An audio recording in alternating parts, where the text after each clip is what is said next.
Convido os amados irmãos para o texto da meditação nessa noite, que encontra-se em Mateus, capítulo 13, verso 1 ao verso 9. Convido os irmãos que estejam atentos à leitura que eu farei nesse texto de Mateus 13, 1 a 9, do verso 1 ao verso 9. Naquele mesmo dia, saindo Jesus de casa, assentou-se à beira-mar, e grandes multidões se reuniram perto dele, de modo que entrou num barco e se assentou, e toda a multidão estava em pé na praia. E de muitas coisas lhe falou, por parábolas, e dizia: eis que o semeador saiu a semear. E ao semear, uma parte caiu à beira do caminho, e vindo as aves a comeram. Outra parte caiu em solo rochoso, onde a terra era pouca, e logo nasceu, visto não ser profunda a terra. Saindo, porém, o sol a queimou, e porque não tinha raiz, secou-se. Outra caiu entre os espinhos, e os espinhos cresceram e a sufocaram. Outra, enfim, caiu em boa terra, deu fruto a 100, a 60 e a 30 por um. Quem tem ouvidos para ouvir, ouça. Ninguém gosta de ouvir a seguinte mensagem, seja falando diretamente a cada um de nós, ou por qualquer outro meio de comunicação. O seu pai faleceu, ou a sua mãe faleceu, o seu irmão faleceu, ou qualquer uma pessoa da família. Nós não queremos ouvir isso, embora essa é uma realidade, é uma sentença já definida pelo próprio Deus, que para o pagamento do pecado, a morte é real, é uma realidade. Mas nessa trajetória da nossa existência, da nossa vida, embora não queremos que aconteça isso tão cedo em nossa família, em nossa parentela, mas virá a qualquer momento. Mas vem a pergunta que muitas vezes nós deixamos passar por muito tempo, e quando esse tipo de quadro acontece, nós ficamos tristes, porque às vezes deixamos de falar, deixamos de testemunhar, deixamos de falar do amor de Cristo. Mas eu já falei com a minha mãe, eu já falei com o meu pai, eu já falei com o meu irmão, eu já falei e agora estou cansado, não vou falar mais. O que nós aprendemos na palavra de Deus é que o Senhor, quando chamou a sua igreja, o seu povo, os discípulos de Jesus, e não só aqueles 12, mas todos nós, como testemunha, como igreja do Senhor, nós fomos convocados para desenvolver uma vida de produtividade. A igreja foi chamada não simplesmente para estar no seu gueto, no seu mundo pequeno, e fica por isso mesmo.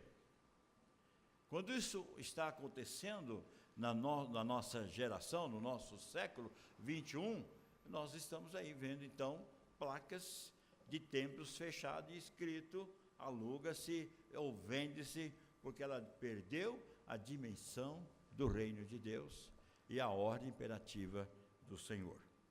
Aqueles que de fato, meus irmãos, entram no Evangelho, não pode deixar o Evangelho, de falar deste Evangelho, de pregar este Evangelho. Mas é possível que dentro da caminhada da vida cristã, alguns irmãos, não vou dizer todos, mas alguns, têm perdido essa perspectiva de ser um crente frutífero, um crente que produz frutos, que saltam para a vida eterna.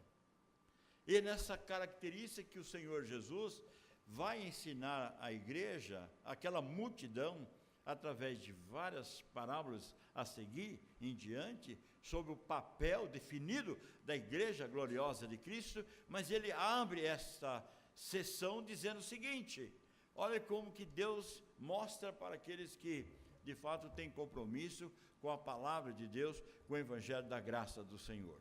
E ele então vem aqui e destaca algumas características que delas não podem fazer parte da minha vida e nem da sua vida, a não ser uma só.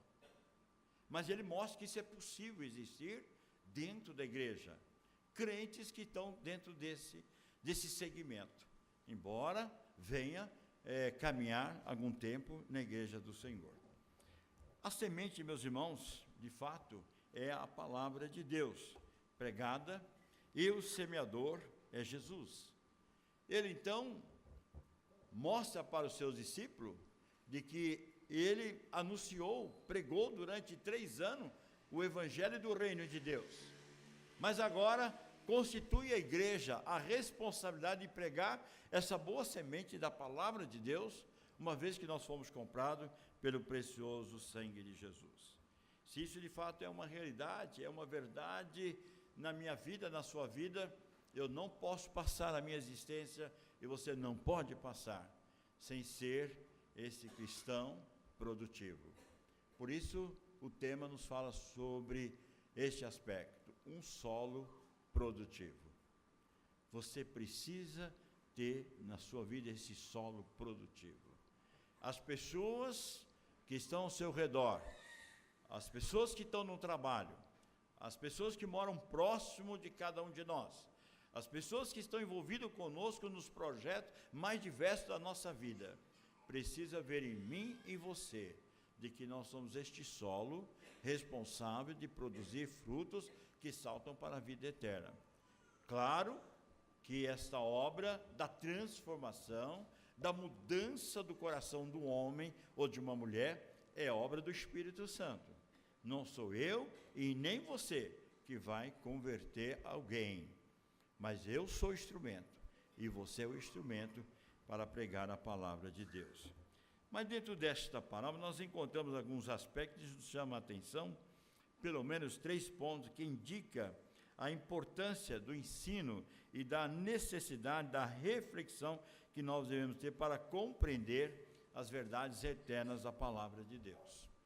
E diante disso, nós temos aqui um primeiro solo que muitas vezes nós encontramos dentro da vida cristã de alguns, que espero que não esteja aqui na igreja do Senhor, mas se tiver, que Deus tenha misericórdia. Insensibilidade com as coisas espirituais. As pessoas que elas não têm essa sensibilidade com as coisas de Deus. E aí o verso de número 9, ele vai exatamente mostrar a importância que nós devemos ter na vida cristã. Quem tem ouvido para ouvir, ouça. Então, o primeiro solo diz no verso 4: ao semear, uma parte caiu à beira do caminho, e vindo as aves a comeram. Ou seja, vieram os obstáculos tão rápido na vida deste irmão e desta irmã, logo deixou de crer, deixou de viver, deixou de ter este compromisso com a verdade de Deus. Tanto é que no verso de número 20 e 21 do capítulo 13 diz assim: quem é esse coração insensível com as coisas de Deus? E ele diz, no verso 19, a todos que ouvem a palavra do reino e não a compreende, vem o maligno, arrebata que lhe foi semeado no coração. E esse é o que foi semeado à beira do caminho. Ou seja, logo que a palavra chega ao coração deste ouvinte, ele está sensível às coisas de Deus, mas logo vem a ação satânica, maligna, logo tira dele aquele entusiasmo, aquela motivação, aquele interesse pelas coisas de Deus. Coração insensível. O coração insensível torna-se duro ao ponto de impedir a entrada do Evangelho, né? Impedir a entrada dessa palavra, por causa das influências malignas, que destrói muitas vezes aquilo que foi semeado no coração daquele ouvinte que recebeu a palavra do Senhor. E nós estamos assim, irmãos, cheio de pessoas que você conhece e eu também conheço, de que já passaram pela igreja, passaram alguns momentos da igreja, mas agora estão longe do Senhor, porque as coisas desse século e a ação maligna tomou conta, fazendo deste coração não produzir nada, ser de fato infrutífero, não levando a sério as coisas de Deus. Outra coisa que a palavra nos mostra também, que além dessa insensibilidade, nós temos aqueles que têm uma vida de superficialidade, aquele que vive uma vida cristã de superficialidade, não tem profundidade na palavra de Deus. No versos 5 e 6, diz assim: outra parte caiu em solo rochoso, onde a terra era pouca, e logo nasceu, visto no ser profunda a terra. Saindo, porém, o sol a queimou, e porque não tinha raiz, secou-se. No Evangelho de João, capítulo 15, diz assim: a árvore que está ligada, ou melhor, o ramo que está ligado à videira verdadeira, ela produz fruto.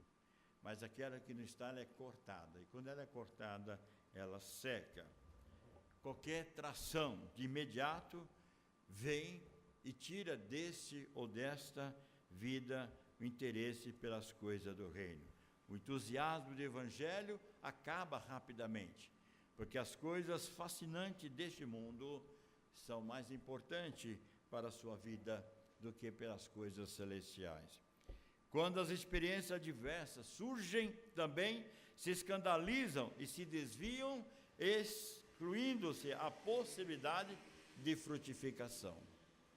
Vem alguma coisa que tira dele ou dela todo interesse e a motivação pelas coisas de Deus. São crentes que vivem na superficialidade da vida cristã. Deus não quer na sua igreja crentes insensíveis. Deus não quer crentes superficiais. Deus não quer no seu reino esse tipo de crente. Diz a palavra no verso 20 e 21, diz assim: o que foi semeado um solo rochoso, esse é o que ouve a palavra e recebe logo com alegria, mas não tem raiz em si mesmo, sendo antes de pouca duração, e lhe chegando a angústia ou a perseguição, por causa da palavra, logo se escandaliza. Nós vivemos um século onde tanta coisa ruim está acontecendo no mundo, especialmente no nosso país, Brasil.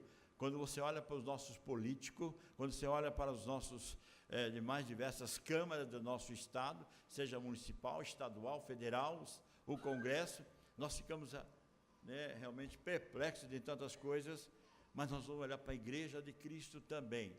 Nós ficamos assustados de ver tantas pessoas que estavam conosco e hoje estão longe de nós, distante do caminho do Senhor, porque as coisas desse presente século foram mais fascinantes do que as coisas do Senhor, ou que aquela pequena perseguição, ou aquele primeiro obstáculo que aconteceu, foi suficiente para tirar do caminho do Senhor. Deus não quer crentes assim, insensíveis, superficiais. Há uma outra coisa que o texto nos mostra, aqui no verso de número 7, no capítulo 13, que é um outro tipo de crente de duplicidade, dupla personalidade, né? São aqueles que em cujos corações trava uma luta entre o interesse do reino e os interesses materiais, né? Prevalecendo muitas vezes o material, o terreno. Diz o verso 7. Outra caiu entre os espinhos, e os espinhos cresceram e a sufocaram. Verso 22 diz então: o que vem a ser esses espinhos que sufocaram essa semente. O que foi semeado entre os espinhos é o que ouve a palavra, porém os cuidados do mundo e a fascinação das riquezas sufocam a palavra e fica infrutífera. A igreja de Cristo também, às vezes, encontra esse tipo de crente, que está mais preocupado com os bens materiais, mais preocupado com as coisas desse presente século, e diante disso, luta de uma forma sem controle, muitas vezes levantando de madrugada, entrando noite adentro para construir um edifício, construir um patrimônio, que lá adiante vira pó, vira areia, tudo se acaba. Como também, irmãos, nós podemos olhar em Mateus 7, que o Senhor mostra lá no capítulo 24 a 27.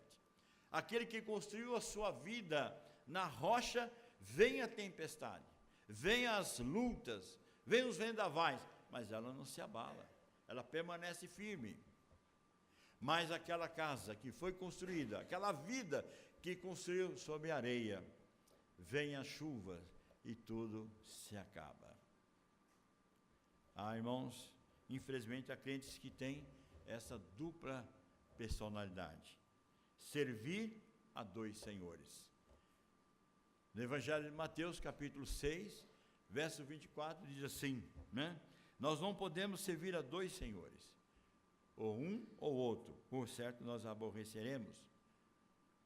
Por isso Deus espera da igreja que possa produzir frutos que saltam para a vida eterna.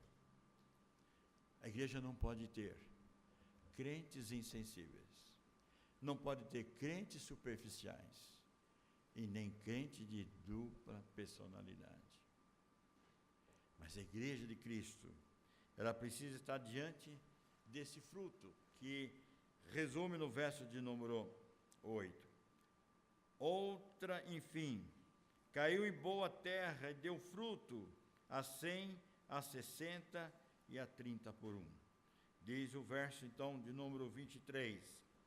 Mas o que foi semeado da boa semente é o que ouve a palavra e a compreende. Esse frutifica e produz 100, 60 e a 30 por 1. Dentro da matemática dos fazendeiros da época, diz que o mínimo que uma pessoa podia fazer é 30%. Esse era o mínimo que ele podia fazer. Mas ele tinha que produzir mais, pelo menos 60%, ser uma pessoa mais interessante pelas coisas que ele estava fazendo, ou melhor ainda, 100%. O Senhor espera da igreja, não uma pessoa que produza 30% da sua vida cristã, mas que ele esteja 100% envolvido com as coisas do reino de Deus, da obra do Senhor. Mas alguém pode dizer assim, mas eu trabalho, eu faço faculdade, eu tenho que fazer isto ou aquilo para produzir para a minha família. Não estou dizendo que você não tem que fazer isso. O que você não pode deixar é de compartilhar das boas coisas que Deus colocou para você, para a minha vida, produzir frutos que saltam para a vida eterna. Jesus nos fala das bênçãos da produtividade, da semente que caiu em boa terra.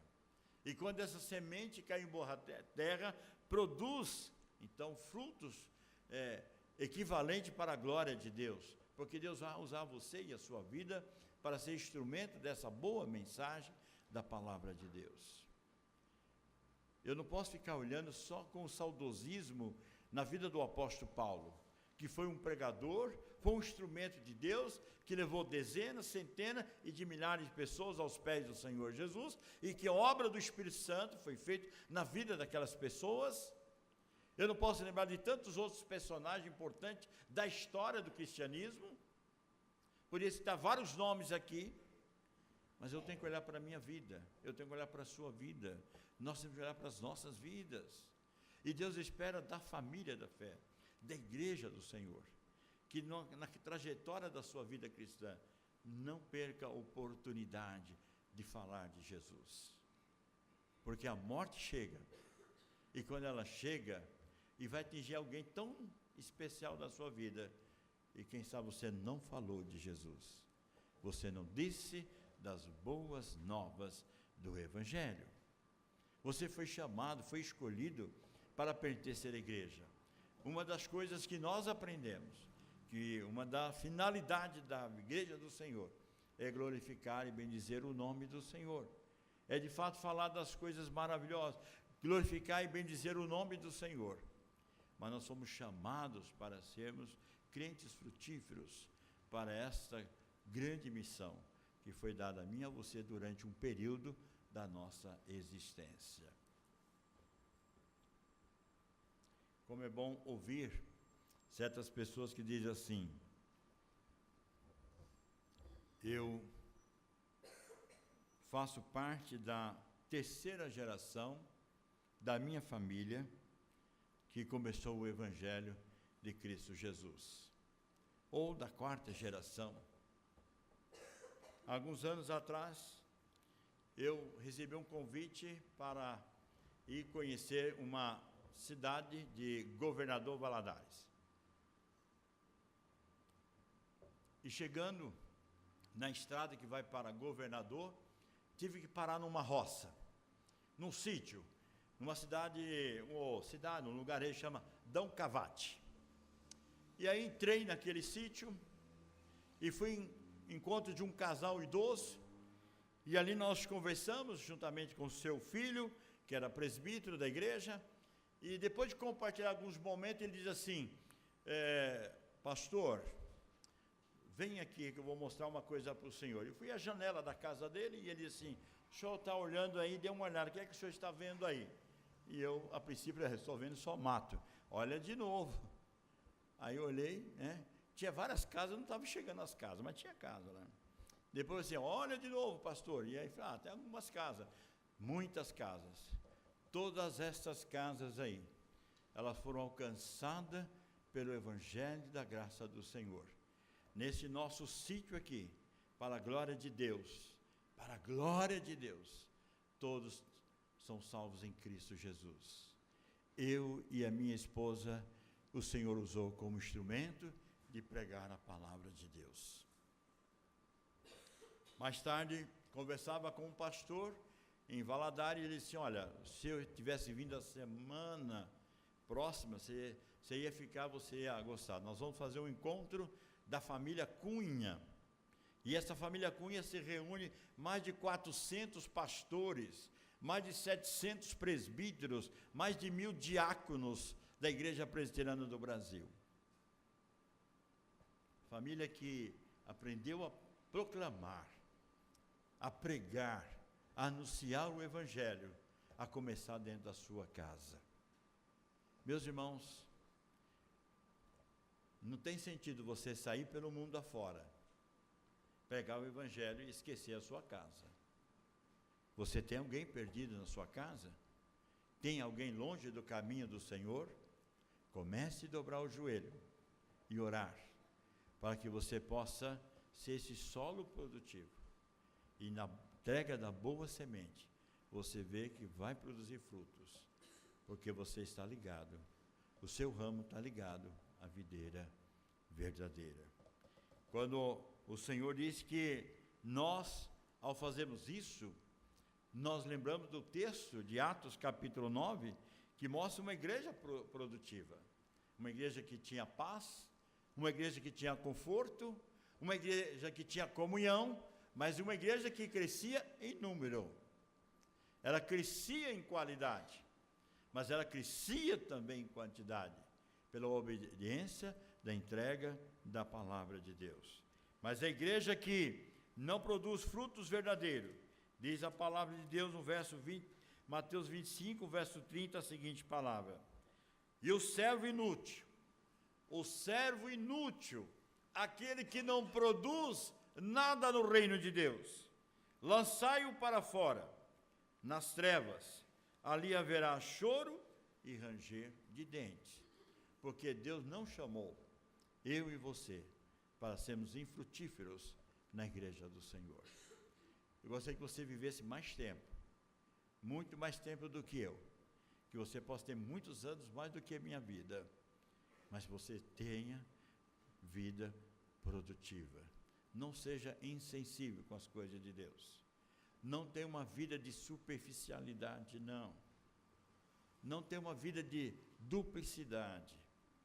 Mas você tem uma vida produtiva, que venha produzir frutos verdadeiros para a honra e para a glória do Senhor. Quando o apóstolo Paulo vai falar à igreja de Corinto, ele diz as seguintes palavras para aquela amada igreja, como o Senhor está dizendo para nós, através da sua palavra.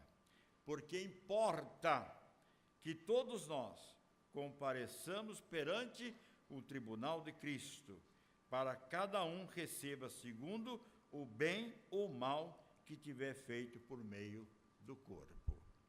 Que o seu corpo, como templo do Senhor, o seu corpo, como templo da habitação do Espírito Santo, a sua vida possa produzir verdadeiros frutos para a glória do Senhor. Seja um solo produtivo, que você tenha alegria de poder dizer, né, que tão somente pela misericórdia de Deus, Deus usou a minha vida, Deus usou a sua vida para falar das coisas do Senhor. Que você possa ser, então, esta igreja, produzindo frutos que saltam para a vida eterna. Que Deus assim o abençoe. Amém.